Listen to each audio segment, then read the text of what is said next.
Le morning, les GG, tout sur les dessus de l'actu, les grandes gueules.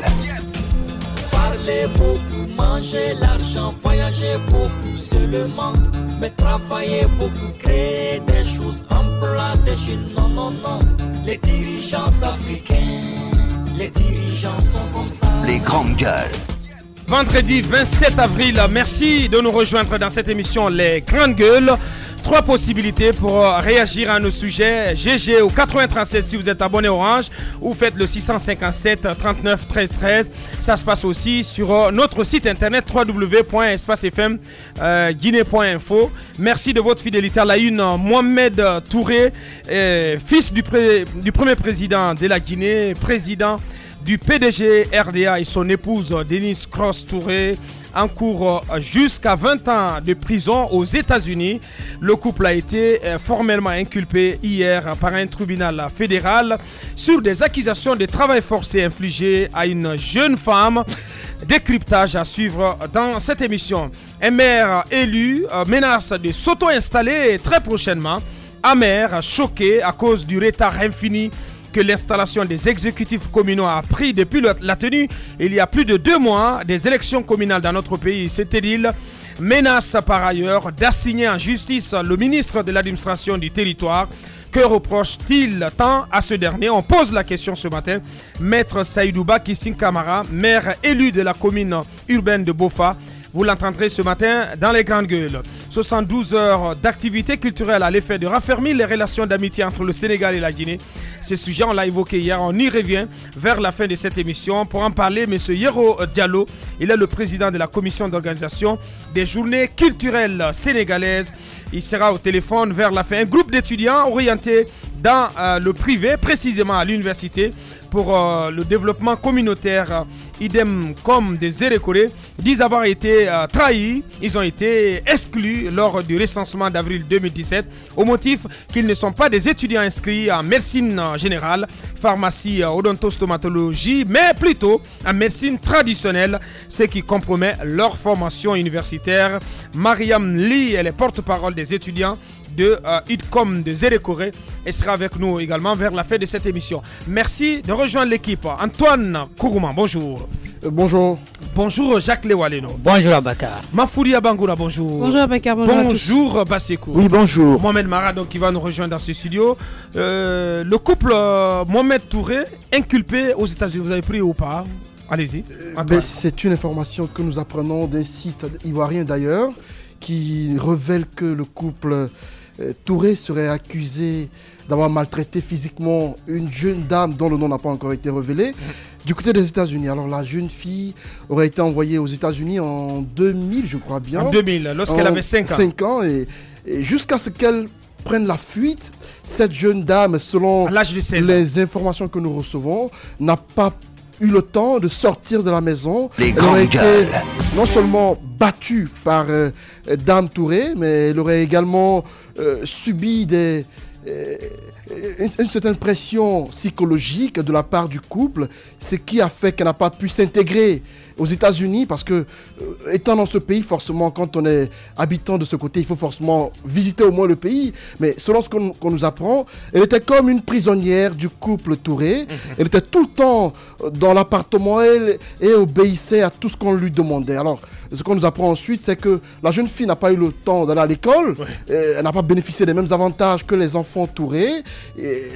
Donc, en quelque sorte, on estime qu'elle a été victime d'esclavage. De travail forcé. De travail forcé. Donc, dans ce procès qui s'annonce, le couple pourrait être condamné à hauteur de 20 ans de prison. Ce qui serait une première par rapport à de tels cas. Surtout que c'est une personne non des moindres qui est accusée. Touré, on sait que Mohamed est le fils de l'ancien président guinéen Feu Ahmed Sékou Touré. Il est également secrétaire général du parti de son père, le PDG RDA. Et donc si un leader politique de sa trempe est condamné dans un pays étranger pour de tels actes, j'estime que c'est un scandale qui va faire beaucoup de bruit et pour lequel on est contraint non seulement d'en parler, mais qu'on est contraint de suivre de très près. Merci. Jacques Lewaleno. Il y a même un Guinéen qui a tenté d'ironiser ce matin. il dit CNN s'intéresse à Mohamed Touré, sauf que c'est dans le mauvais sens, en attendant bien entendu de connaître l'issue de ce procès qui va être engagé tout de suite là pour comprendre exactement si le couple Touré est reconnu coupable des faits qui lui sont reprochés.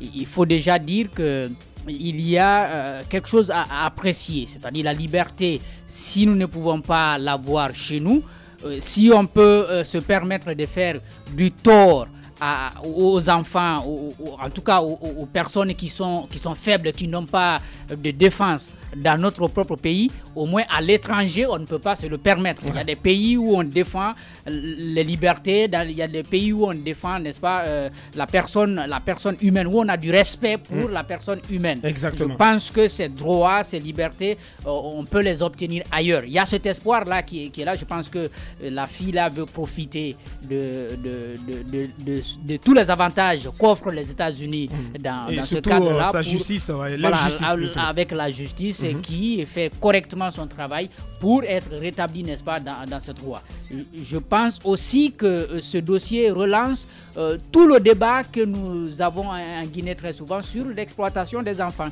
Ça se passe aujourd'hui aux États-Unis avec une Guinéenne et un couple guinéen. Mais sur le territoire guinéen, il y a des pratiques ici que nous ne connaissons pas souvent ou qui ne sont pas portées devant les autorités judiciaires. Il y a beaucoup d'enfants qu'on part chercher dans les villages pour les amener dans les centres urbains, qui sont hébergés dans des familles d'intellectuels. Ces enfants-là ne vont pas à l'école. Ces enfants-là n'apprennent pas de métier. Ils n'ont pas le minimum, ils sont exploités. Ces enfants-là sont en nombre ici à Conakry. Un grand nombre. Ouais. Je pense que de la même manière qu'aujourd'hui il y a des activistes qui sont en train d'encourager les femmes à dénoncer les cas de viol, je pense que c'est de la même manière on doit encourager ces enfants à sortir il de leur existe une ONG qui, si je m'abuse, qui œuvre dans ce sens-là, l'ONG de Madame Asma, qui est de Avipa, je crois. Mais elle a une ONG qui défend les droits des domestiques. Les droits des enfants, les travailleurs domestiques. Les travailleurs domestiques. Passez-moi l'expression. Les travailleurs domestiques. C'est plutôt du syndicalisme. Les syndicalistes. Oui, elle est syndicaliste. Voilà. Elle défend la cause des travailleurs domestiques. Je pense que on parle de la même chose. Oui. On peut aller au-delà. Je pense qu'on peut ouvrir la voie à ces enfants-là pour qu'ils aient la possibilité de dénoncer ces cas et qu'on puisse les judiciariser, pourquoi pas, à partir de Conakry. Mafoudia Bangola, qu'est-ce que ça vous inspire? Sur la conclusion de Jacques, ça va être très difficile justement que chez nous, les gens osent aller parce que si tu veux, ça paraît tellement normal dans les familles pauvres en région. Lorsqu'on a beaucoup d'enfants, on estime que la meilleure solution, c'est de se débarrasser de certains, donc de les mettre chez les tantes, chez les frères et puis on s'en fout de la suite qui est donnée. Et même si on s'en fout pas, ce sont des personnes qui ne peuvent malheureusement rien faire parce que c'est la famille. Et ce sont des enfants, on décide de leur avenir banalement parce que quand on a un enfant, on estime que l'enfant ne doit pas aller à l'école, l'enfant doit rester s'occuper de nos enfants. Ça va être difficile de combattre un tel phénomène dans notre pays parce que ceux qui sont censés aider ce sont les mêmes personnes qui, dans leur famille justement, ont des enfants qui prennent soin de leurs enfants. Maintenant, ce qui est c'est pas seulement qu'en Guinée. Moi, j'ai vu un reportage sur TV5 ou sur le phénomène au Bénin, notamment au Bénin, où dans ce pays, on place les enfants. Mais prenons les enfants talibés du côté du Sénégal. Des zones rurales et on vient les placer en ville et ça rapporte de l'argent aux intermédiaires, mais aussi aux familles. C'est quand on t'explique un peu cette mendicité, justement, les enfants sont récupérés justement pour mendier la journée et rapporter de l'argent au gros bonnet. Ça, c'est des choses qui existent, c'est pas seulement en Guinée. Mais pour le cas guinéen, je pense qu'il y a de quoi se lever. Parce que c'est tellement banal aujourd'hui qu'encore une fois, je le dis, la lutte va être difficile. Mais pour en revenir sur le cas de Mohamed Touré, je pense que normalement, politiquement, mais on est malheureusement encore loin de ça, mais dans un pays avec une grande démocratie, c'est une chose quand même qui devrait impacter sur la vie politique de Monsieur Touré. Toujours est-il qu'il reste à prouver qu'effectivement, ils ont été responsables de ceci et être condamnés. Donc pour le moment, il n'est qu'inculpé. Il n'est qu'inculpé, donc c'est pas prouvé. Mais toujours est-il que c'est un scandale, normalement, qui devrait amener les gens à se poser tellement de questions sur la moralité d'une personne qui veut aujourd'hui gouverner un pays. Mais je sais qu'en Guinée, ça va passer inaperçu, mais j'ose croire que pour cette victime, si les faits sont avérés, qu'on lui rendra justice et qu'en Guinée, peut-être il n'est jamais trop tard pour bien faire, ce sera une occasion. S'il y a des ONG qui existent, de se lever, je pense qu'il y en a qui existent, mais c'est toujours difficile de mener de telles luttes. Mais il est important de se lever parce qu'il y a beaucoup d'enfants, des petites filles qui perdent tout dans la vie à cause d'une simple considération comme ça. On estime que ce sont des femmes qui doivent venir. Lorsque la maman va au boulot, l'enfant s'occupe de son enfant. C'est inadmissible. Mais la société est tellement injuste que de tels combats, malheureusement, c'est difficile de gagner. Mais bien, merci Mafoudia. On va ouvrir à présent nos dossier d'enquête à la mitraillette, on va aller à la mitraillette. C'est que pour commencer, lutte contre le trafic de drogue, saisie, vous nous apprenez, saisie de 150 kg de chanvre indien. Effectivement, il y a une semaine à Conakry, une équipe de la direction de la police judiciaire qui appartient à la division d'appui opérationnel. Donc il y a une brigade qu'on appelle la brigade de recherche d'intervention qu'on appelle la BRI, donc qui a procédé à une filature, à une surveillance qui a duré depuis plus d'un mois à Conakry. Et c'est cette filature, cette surveillance-là qui a permis la saisie donc, de cette importante quantité de chanvre indien. Et 150 kg. Ouais, entre 150 à 200 kg de chanvre indien. Et beaucoup de personnes ont été interpellées. La saisie a eu lieu où? La saisie a eu lieu ici à Conakry. Pour le moment, pas de précision spéciale sur le lieu, mais on apprend que ce sont des personnes qui sont dans ce trafic-là et qui prennent cette matière depuis la Sierra Leone en passant par Pamlap km 36 pour venir donc les déposer ici à Conakry. Les grandes gueules.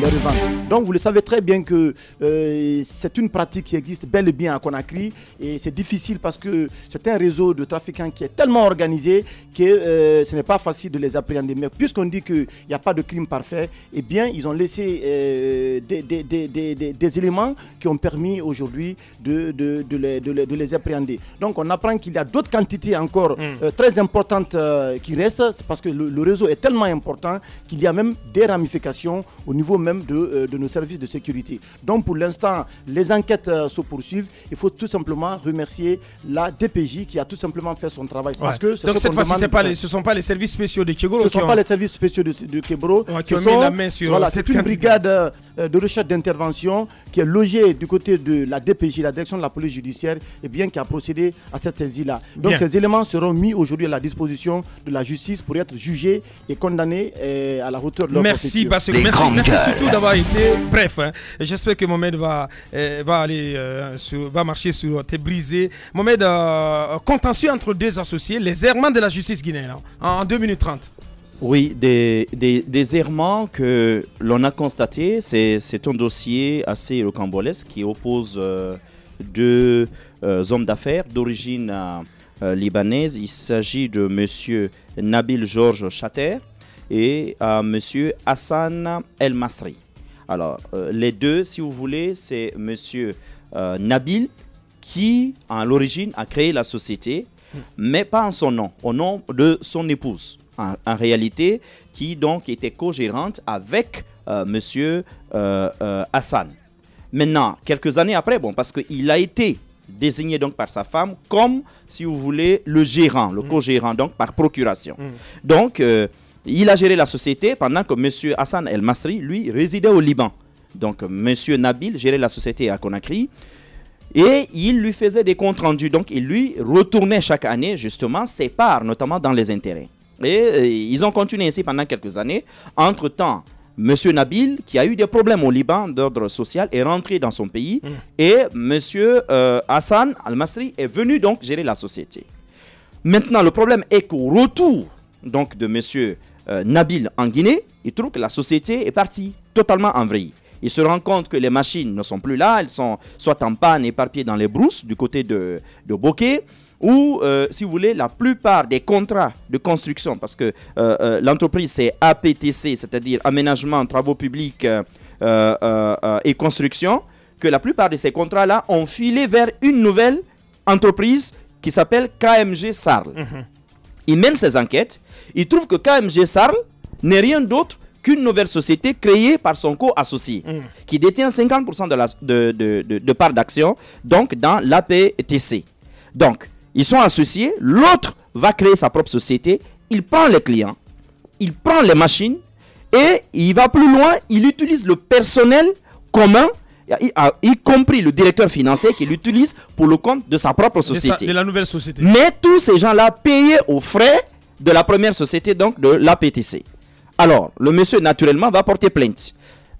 Finalement, monsieur, si vous voulez, Al-Masri est condamné par le tribunal de première instance de Kaloum, justement. Donc, il est sommé de restituer non seulement les biens, donc la moitié des biens de l'entreprise, mais il est aussi condamné, et notamment à payer de fortes amendes.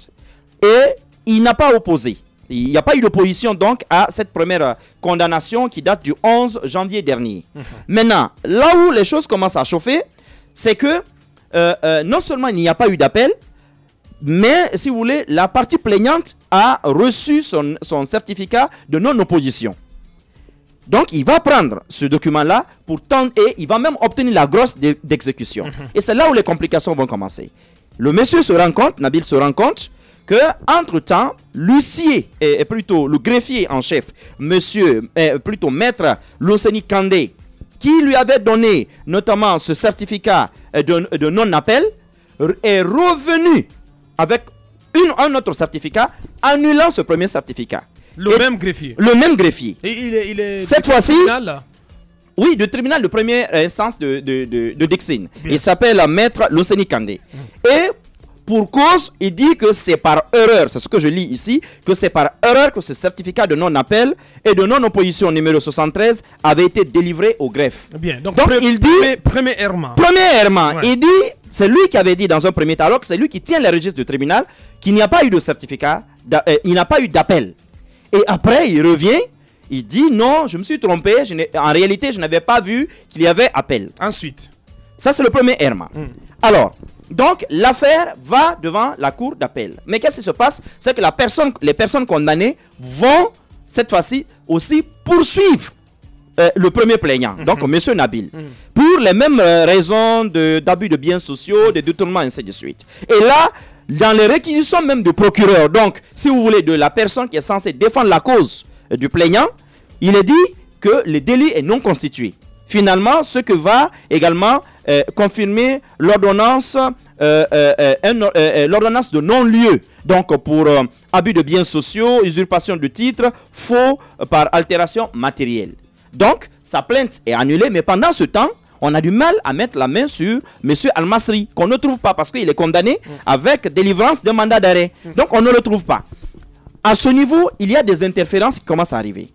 Et là, on retrouve le nom notamment de l'inspecteur général des services de justice, M. Mamadou Diansouaré. On retrouve l'une des conseillères du ministre de la Justice, une certaine Madame Souadou, je ne sais plus, Souadou Diallo, Madame Souadou, dont le mari serait le directeur de la DST. Et bizarrement, la DST aussi va se retrouver dans le dossier. Justement, la DST va se retrouver dans le dossier et qui va convoquer M. Nabil. Alors la question finalement, on se demande, qu'est-ce que la DST a à voir dans ce type de dossier? Surtout qu'elle ne peut même pas convoquer directement les gens. Donc le problème s'enlise, ils sont convoqués devant le TPI de Kaloum, alors que le dossier est à la cour d'appel et un autre pan a été déjà évacué, il y a eu déjà un non-lieu au TPI de Dixine. Dans un premier temps, la police le comprend, le procureur dit qu'il ne prend pas la plainte, mais en fin de compte, avec les pressions, tout cela reprend. Ça, ce sont les errements à ce premier niveau. Alors, il obtient, cette fois-ci, celui qui avait été condamné lors du premier procès, obtient lui aussi une condamnation. Curieusement, dans un deuxième temps. Et là, qu'est-ce qui va se passer? Il obtient même, et la décision est attaquée par M. Nabil, à son tour. La décision est attaquée et il y a ce qu'on appelle l'annulation de cette décision. Bien, ça fait trop de pataquès. Énormément. C'est-à-dire que vous allez vous rendre compte. On va résumer. Vous allez vous rendre compte, par exemple, avec le même, comment il s'appelle, greffier en chef, notamment du tribunal de première instance de Dixine, que lui-même, il va revenir par 2 fois sur des actes qu'il a déjà émis. Et la deuxième fois, cette fois-ci, la deuxième annulation, il dit que cette fois-ci, ce n'est plus par erreur, mais il dit que c'est pour signature non conforme. Donc, il estime qu'on a imité sa signature dans un acte qui aurait permis à M. Al-Masri d'exécuter la décision. Bien, à date, à date, maintenant, il y a un problème. Où nous en sommes? À date, il y a un problème. C'est qu'il y a une liquidation qui avait été prévue. Mais la décision a été donc annulée, l'ordonnance a été annulée. Mais curieusement, le procureur, c'était plutôt pas une liquidation, mais une saisie conservatoire. Ça veut dire qu'on ne liquide pas, mais la saisie conservatoire, on ne liquide pas. Bizarrement, le commissaire-priseur, on ne sait pas par quel tour de magie, convertit cela carrément en vente, en saisie-vente. Donc on commence à vendre les véhicules. Vous pouvez voir par exemple un véhicule 4x4 vendu à 10 millions de francs guinéens. On commence à vendre les Caterpillar, on commence à vendre tout le matériel de la société, tout simplement avec la complicité du jeune frère de monsieur Al-Masri, parce que monsieur Al-Masri finalement il est en prison. Son jeune frère qui vient, avec lequel il a fait une troisième société et qui dit qu'il est débiteur de la première société. Donc la saignée continue. Mais ce qu'on ne comprend pas, c'est en quoi l'inspection générale, notamment des services judiciaires, est impliquée dans ce dossier.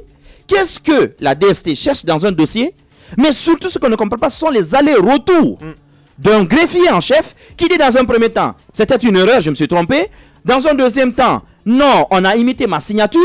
Et puis, pire, aujourd'hui, c'est le tribunal de première instance, cette fois-ci de Bokeh, qui la dernière fois envoie un mandat d'arrêt à Conakry, alors qu'il n'avait même pas eu de, comment on appelle cela, de convocation. Le monsieur a été arrêté, Manu Militari, embarqué comme un criminel et envoyé du côté de Bokeh. Oui, le plaignant, le monsieur Nabil. Cette fois-ci, quand on lui reproche, on dit qu'il a, si vous voulez, vendu le matériel de la société. Alors que celui qui a porté plainte est le commissaire-priseur. Un commissaire-priseur ne peut pas être parti dans un dossier. Il ne peut même pas porter plainte. Il n'a pas qualité. Je pense que c'est un dossier qui doit interpeller le Conseil supérieur de la magistrature. Justement, je reviendrai sur ce dossier dans les jours à venir avec un peu plus de détails pour que les gens comprennent ce type d'errement dans les dossiers judiciaires. Et si vous avez fait attention, en 2 semaines, c'est la deuxième fois que le nom de l'inspecteur général des services de justice revient ici dans un dossier. Vous vous souviendrez notamment de la convocation du président, du premier président de première instance de l'Abbé et du procureur de l'Abbé qui ont été également convoqués parce que tout simplement un préfet a été condamné du côté de l'Abbé. On ne sait plus finalement ce genre d'interférence dans les dossiers judiciaires. Ça n'honore pas la Guinée. Ça n'honore pas du tout notre justice. Bassiko, je reviens à vous. C'est autre dossier d'enquête, programme sectoriel de l'éducation. 3 appels d'offres passés depuis août 2017 sans suite. Eh bien, il s'agit effectivement de 3 J'espère appels. Que tu vas faire 2 minutes 30. Eh bien, peut-être moins que ça. Il s'agit de chiffres ce matin. C'est une affaire qui a commencé depuis août 2017, vous l'avez dit. Il s'agit d'un financement extra-budgétaire donc qui concerne ce qu'on appelle le Fonds commun pour l'éducation de base, qu'on appelle FOSEB, un fonds qui est logé au niveau du programme sectoriel de l'éducation qu'on appelle le PSE. Donc ce programme sectoriel de l'éducation, le FOSEB là, c'est un fonds qui est alimenté, qui a été alimenté par l'Agence française de développement à hauteur de 11 millions d'euros. Ensuite, le partenariat mondial pour l'éducation à hauteur de 37,8 millions d'euros et l'UNICEF à hauteur d'$1 million pour le programme sectoriel de l'éducation. Je précise tout simplement que le programme sectoriel de l'éducation gère tous les financements extra-budgétaires donc obtenus par les partenaires pour l'accompagnement, l'appui dans le secteur de l'éducation. Et maintenant, tout ce qui est financement du gouvernement est géré par le Service national des infrastructures scolaires. Alors, de quoi s'agit-il? Lorsque ce financement a été obtenu par le Fonds commun pour l'éducation de base au niveau du programme sectoriel d'éducation, il y a 3 appels d'offres internationaux ont été émis. Le premier appel d'offres, il s'agit de la fourniture et de la livraison de mobilier pour 27 écoles primaires dans les régions de Kankan et de Zérékoré. Il y a eu un second appel d'offres pour toute la République de Guinée. Il y a eu un 3e appel d'offres qui concerne l'aménagement de 162 points d'eau dans les écoles primaires et secondaires au niveau de toutes les régions de Conakry. Donc, de Conakry et de l'intérieur du pays. Donc, à la suite de cet appel d'offres, de ces appels d'offres-là, les entreprises ont décidé de soumissionner. Mais pour soumissionner, il y a un cahier de charge naturellement qu'il faut acheter et puis il y a des conditions à remplir. Donc, vous allez me permettre de citer ces conditions-là. D'abord, il faut obtenir ce qu'on appelle le quitus fiscal qui s'obtient entre 10 à 25 millions de francs guinéens. Ça, c'est selon la taille des entreprises. Il y a aussi ce qu'on appelle 2 dossiers au niveau de l'APIP qu'on a obtenu. Il y a le certificat d'immatriculation et de déclaration. Il y a ce qu'on appelle les cautions de garantie de soumission et la ligne de crédit. Ça, c'est au niveau des banques qu'on obtient à 7 millions de francs guinéens. Il y a le certificat de non-faillite qu'on comprend au niveau du tribunal de première instance. Il y a l'achat du cahier de charge, ça c'est entre 500 000 ouais, 1 million. C'est quoi le problème? Maintenant, le problème c'est quoi? C'est que depuis l'appel d'offres, il y a plusieurs entreprises qui se sont donc organisées, qui ont fédéré les forces et qui ont acheté tous ces cahiers de les cahiers de charge. Les cahiers de charge et qui ont acheté tout, qui ont obtenu tous ces documents. Ils ont investi certains plus de 50 millions de francs guinéens pour obtenir tous ces documents. Mais depuis, il n'y a pas eu de dépouillement, il n'y a pas eu de suite, absolument rien. L'argent a été détourné? On ne sait pas justement, est-ce que le marché a été attribué? Pourquoi ce retard dans le dépouillement? Combien de millions? Bon, à peu près, si vous évaluez tout ça, d'après les chiffres que viennent je parle du fonds qui était destiné à financer ce programme sectoriel. Le fonds, si vous évaluez les 3 financements, eh bien, ça fait un peu plus de 55 millions de dollars investis aujourd'hui, qui a donc servi à alimenter le fonds commun pour l'éducation de base. Eh bien, qu'est-ce qu'on attend? Aucune trace. Hein. Aucune trace. Qu'est-ce qu'on attend pour faire le dépouillement? Je pense que c'est un gros scandale. J'ai commencé les investigations. Je précise qu'il y a 2 numéros, parce que l'appel d'offres a été fait dans le journal, dans le numéro 1316 du 3 juillet 2017, dans le journal Lynx. Il y a 2 numéros qui s'affichent en bas. J'ai composé ces numéros. J'ai tout fait pour rencontrer pour le moment la direction du programme sectoriel d'éducation. Les grandes gueules. Les informations, les enquêtes se poursuivent, parce qu'on apprend qu'au niveau des TP, il y a également les mêmes grincements dedans à Boubacar Diallo. Bien.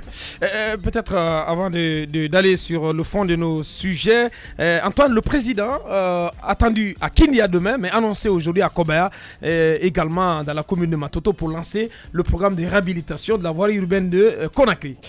Apparemment, le président... il est sur tous les fronts. Mais il a de l'énergie. Il va lancer la coupe du président. Depuis... Mais quelle démagogie, Antoine. Antoine. Sa prise de fonction dans ce pays.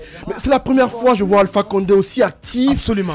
À Conakry. Mais je ne l'ai jamais vu aussi actif dans ce pays. C'est pas un royaume ici. À part maintenant. Voilà. Et la question que je me pose, c'est pourquoi ces actions à répétition et de façon régulière? Alors, le président qui est attendu à Kobaya, pour le cas de Kobaya, on le sait tous, il y a un déguerpissement en vue par rapport aux personnes installées dans les bas-fonds. On le sait tous récemment, on a demandé à ce que les personnes qui sont illégalement installées dans le domaine des Chinois quittent les lieux, parce qu'il y a un projet de construction de logements sociaux. Et on y avec justement, on y a été avec Bassekou récemment du côté de Lambani, où de belles maisons, des maisons de haut standing qui sont construites, mais malheureusement qui sont cochées par des croix rouges et qu'on doit démolir. Et selon les victimes, ou encore les potentielles victimes qui y sont, les jours à venir, il se peut qu'on les déguerpisse sans aucune raison, parce que selon ces victimes-là, ils ont acquis ces terrains dans les mains des coutumiers. Et certains parmi ces coutumiers les auraient vendus, sachant bien que les Chinois avaient déjà acquis ces terrains par le biais d'un contrat qui a été signé avec l'État guinéen pour la construction de logements sociaux. Pour le cas de Kobaya, on se souvient tous... Parce que moi je ne comprends pas, si vous achetez des terrains avec des coutumiers, vous ne vérifiez rien auprès des services cadastres, et vous bâtissez là-dessus. Non, attendez. Non, il dit que les gens disent pour rien. Attendez. Oui, mais non, ce que je dis, c'est qu'il y a des domaines, juste avec des coutumiers. Non, attendez. On va compléter, Antoine. Attendez que j'aille... Ceux qui ont... Moment, on va s'écouter. Ceux qui ont obtenu des acquisitions de domaines à Kobaya, à Lambaye, sur tout le littoral, dans la banlieue nord, ils ne l'ont pas fait comme ça à tue-tête. Ils se sont bien procurés, entourés de précautions. Pour ceux, par exemple, qui ont des titres fonciers, s'il est établi qu'ils ont des titres fonciers, bien entendu, l'État, attention, parce qu'il faut... Attendez. Pour le cas de Kobaya, on a vu récemment la sortie du jumeau de Makanera se plaindre parce qu'il fait partie des victimes qui doivent quitter les lieux. Il a dit qu'il ne quitterait pas et qu'il est prêt à tout pour conserver sa maison parce qu'il détient tous les documents en sa possession. Alors, pour le cas de Lambani, rapidement, je veux rappeler ceci. Rappelez-vous de ce qui avait été dit par l'État guinéen par rapport au fait que les coutumiers donnent leur bas-fonds à l'État pour la construction de logements sociaux. Ça avait été discuté à hauteur de 3 000 francs guinéens par rapport au mètre carré des bas-fonds. Les Chinois ont remboursé à ces coutumiers-là, on a remboursé à quelques-uns les bas-fonds qu'on leur a retirés. D'autres personnes ont estimé que ce montant était très petit, qu'ils ne pouvaient pas les prendre. Alors, ils ont attendu à ce que les Chinois doublent les montants. Lorsque ça a été doublé, ceux-là qui avaient déjà vendu leur domaine avaient déjà perdu. Mais par après, on devait augmenter les montants qu'on leur a donnés. Mais par après, ceux-là qui ont refusé de vendre leur domaine à l'État les ont vendus à des particuliers.